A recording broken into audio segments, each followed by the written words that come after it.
well, I just don't really feel comfortable with that. But like, I love you and I really want to be together. And I'm like, well, we can't be together because you can't afford a plane ticket. You're probably still in either high school or college, like a senior in high school or in college, either high school or college, either high school or college. So James Charles has finally made an apology video addressing 2 of the now 6 allegations that have come forward against him, that he was exchanging lewd content with teenagers who are under the legal age of consent. I'm Mackenzie, make sure to subscribe if you're new here. The almost 15-minute video is called Holding Myself Accountable, and James speaks in a somber tone the whole time. He starts off the video addressing the fact that this is not the first time that he's been forced to address these allegations, because obviously this is basically why he was cancelled during the Bi Sister scandal in 2019. But he says that he doesn't want the video to be like his No More Lies video, where he showed receipts and proved the other parties wrong, but rather he wants this video to fully hold himself accountable for his actions. In the video, he says he will be addressing 2 allegations against him made by 2 people who were under the age of 16 at the time they engaged with James. James says that with both of them, he added them on Snapchat, asked for their ages, and believed them when they said that they were 18. But when he later found out that they were only 16, he blocked both of them and stopped speaking with them. James then discusses how he's embarrassed and ashamed that he didn't do the minuscule amount of research that it would have required to find out their real ages. And he says he's completely at fault for not doing this work because he is the adult in this situation. James also said that he's taken the time to step back and do some self-reflection on why he was being so reckless with his dating life when in every other aspect of his life and career he is so controlled. With him admitting, quote, "It sucks and I'm embarrassed to admit this, but I am desperate." And by this, he means desperate for a partner. James then addresses the allegations that he is purposely seeking out teenagers, clarifying that he's not doing this and his intention is to date someone his age or older. However, the idea of being in a relationship became so important to him that he decided to overlook red flags and not take precautionary measures with the people that he was talking to. He then says that he doesn't want to just talk about how his actions are going to change, but he wants to really dissect why he got so reckless in the first place, adding that when he was being cancelled during No More Lies, he thought the only issue was that he was accused of tricking straight men. But now he knows the issue is much bigger, and the issue is the power imbalance that he has with any person that he talks to because of his online platform. He then goes on to say that he's realized that a lot of the issues he currently has with dating are because he had such a lack of experience with dating growing up, but then after he became so famous, when he got famous, he was flooded with people that were interested in him from basically all over the world. He also admits to using his Instagram Explore page as a dating app in the past, saying he thought he would be able to talk to any guy because he is such a huge influencer. James then talked more about power imbalances and the fact that he did not think he was using his power over these specific people because they had reached out to him first. But he now realizes the excitement of talking to a celebrity can make people do things that they otherwise would not, like lying about their ages. He finished off the video saying he does not want this video to be the end of the conversation. He truly wants to not only change his behavior, but also make this conversation more mainstream. Finishing, quote, "I promise that something like this will never happen again." So obviously watching a video like this, there's gonna be a ton of reactions. I'm sure a lot of you have already had a lot of reactions to this. But for me, I think for what he's being accused of, an apology video is really just not gonna cut it. I know he says in the video that he made these terrible decisions because he's desperate and he just wants a boyfriend really badly. And although I'm sure there is some truth to that on some level, that does not excuse his actions. Like, it's COVID, the majority of single people right now are probably feeling pretty desperate too. But that doesn't mean that they're gonna make illegal choices like this, especially coming from someone like James who has such a massive platform. Also, James has been a celebrity for years now, so the amount of attention that he's been getting from men interested in him definitely isn't new, and you'd think that after being canceled for practically the exact same thing in 2019, he would never allow himself to get into a situation like this again. That's really the part that I can't wrap my brain around. It's like he had the worst cancellation in all of YouTube in 2019 for extremely similar, accusations, and now he's doing the same thing. It's crazy to me. It seems like the conversation is now turning to the fact that many people on the platform have been seriously canceled for honestly doing a lot less than James. Like, usually someone is getting canceled for doing something insensitive, but in the grand scheme, this is a real serious crime, and it's happened multiple times that we know about, clearly showing a pattern. Of course, this apology is not for me to accept, but rather the victims, but I'm just not sure how an apology video can fix something like this that is clearly a pattern of behavior. But I just really hope that he does keep his word and actually does change his behavior. Because we all know he definitely didn't after his last apology video.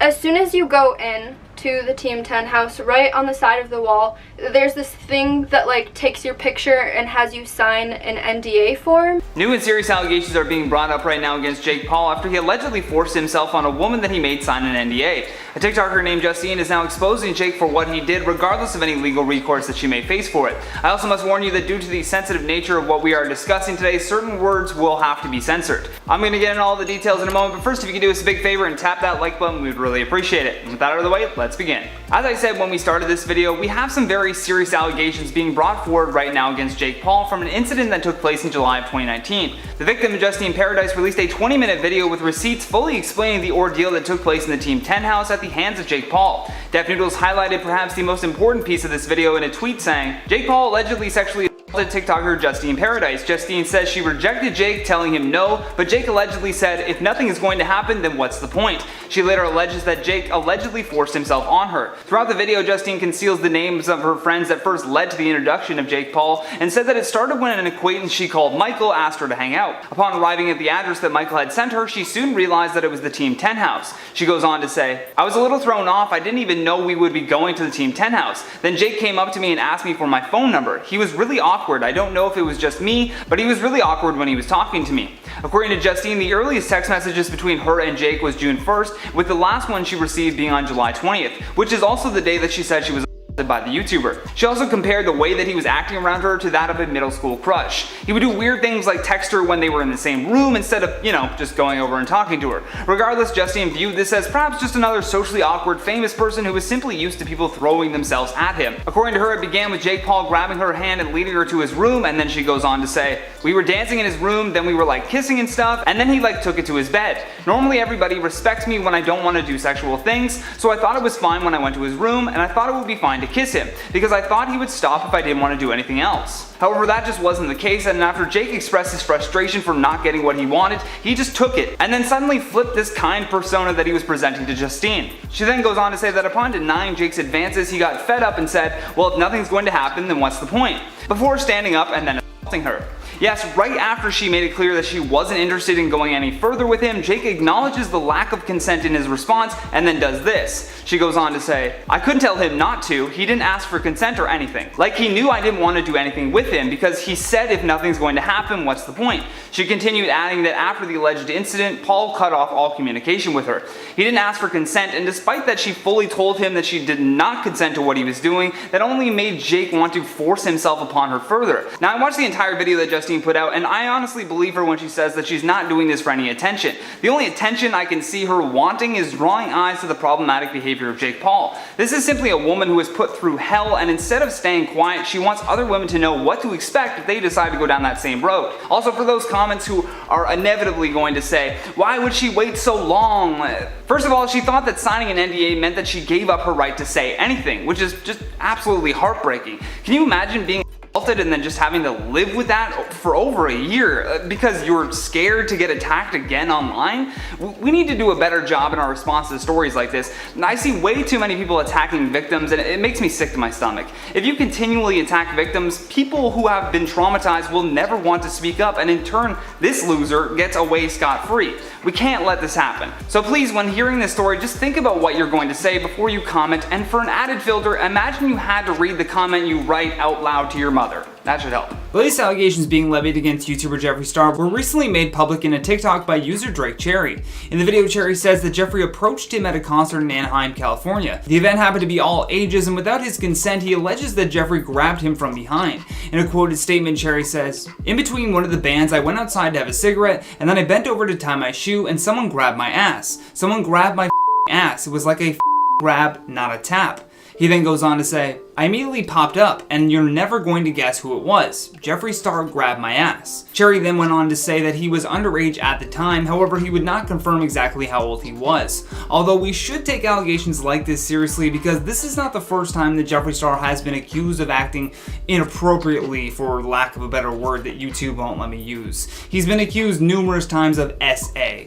you know what that means. There was an incident back in 2009 when he was 23, and according to the investigation by Insider, it involved Jeffree using a taser on an 18-year-old homeless teen and then drugging them before committing the SA. Within that investigation, they also discovered that these sorts of allegations were coming up again and again across 2009 and 2010 while Jeffree Star was touring as a musician. 4 people that spoke with Insider claimed that Jeffree had grabbed men around them without consent. 5 more people actually said they even personally witnessed Star using that close-range stun gun or other tasing devices to hurt or intimidate people. Now, if I can circle back though for a moment to this TikTok allegation, so far it has been viewed about 28,000 times, it has over 3,000 likes, and it was also posted on April 1st, which is unfortunate. Similar to how we didn't know how to feel really when James Charles posted his apology on April Fool's Day, I really wish they either waited or did it a day earlier, or maybe just we get rid of April Fools in general. You know, just have it be just April 1st. How about that? Nothing else. But the added accusation that he was underage at the time of this incident taking place does raise a big red flag, and that's why we're discussing this. Similarly to James Charles, Jeffree Star has a past of doing this. He has more than enough allegations being brought against him that it begs the question as to why are YouTubers having to expose and investigate this before the police do. So far, Jeffree Star hasn't responded to these new allegations, but in the past he has repeatedly denied all claims of SA. However, if you recall, Jeffree Star has gone as far as paying people off to stay quiet, which is, in my eyes, almost always an admission of guilt. The incident with the taser was originally posted by a site, I guess, called Sticky Drama, and according to them, Star's attorney was sent a cease and desist letter begging them to take the post down. Then apparently the man who reached out with the original taser allegation told Insider that Jeffree Star's lawyers had contacted him. The Insider article then says, 5 hours later he followed up with an email saying, "I'm not sure I'm remembering stuff correctly, and I may have misinterpreted things," adding, "I'm retracting our communications." But like I said earlier, there were also those 5 other people who personally witnessed Star using a taser for intimidation. So if he is suddenly misremembering, it's because he was told to stay quiet and he'll get 10 grand for it. Either way though, we would love to hear your thoughts on these new allegations. Do you have a problem with it being posted on April Fool's Day, or do you think that he's telling the truth based on what we know about Jeffree Star's history? After a brief break from the internet, Dom has returned to posting following an SA allegation first reported by Insider.com. Back in mid-March, Insider did a full report on a woman that had appeared in a David Dobrik vlog from 2018.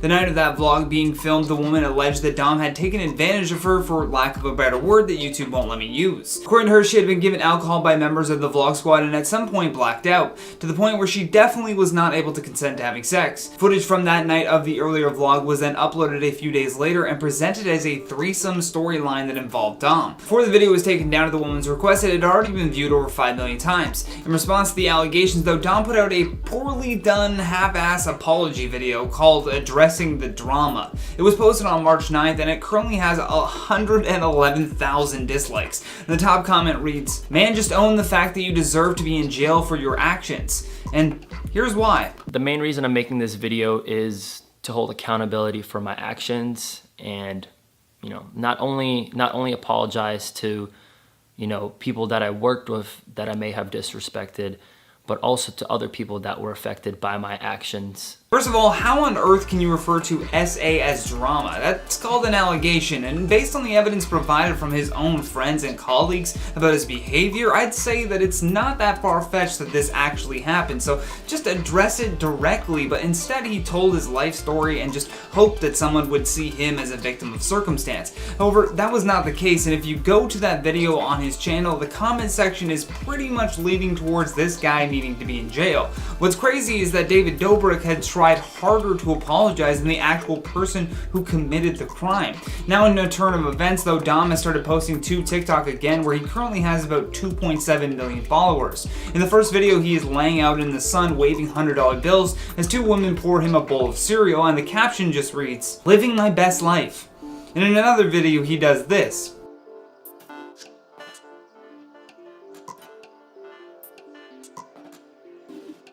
And if you thought he would clear things up in the caption, guess again. He actually wrote this. bruh, why'd they kick me out? Then he tagged David Dobrik. This guy is straight up delusional now and needs to be stopped for his own good. That was posted 2 days ago, so there's no excuse for not knowing why he was kicked out of the vlog squad. I think it's pretty clear to anyone if you watch that second David Dobrik apology. Even Tana Mojo commented on the situation with a duet to his TikTok, and the caption reads, "Someone please make this make sense to me." Another commentary YouTuber named Angelica also tweeted out about Dom's return to TikTok and said on Twitter, "Dirty Dom is back on TikTok and I'm sick. He's disgusting and literally doesn't care about this whole situation." And we couldn't agree more. It's a little strange that he is just so ignorant to the severity of these allegations.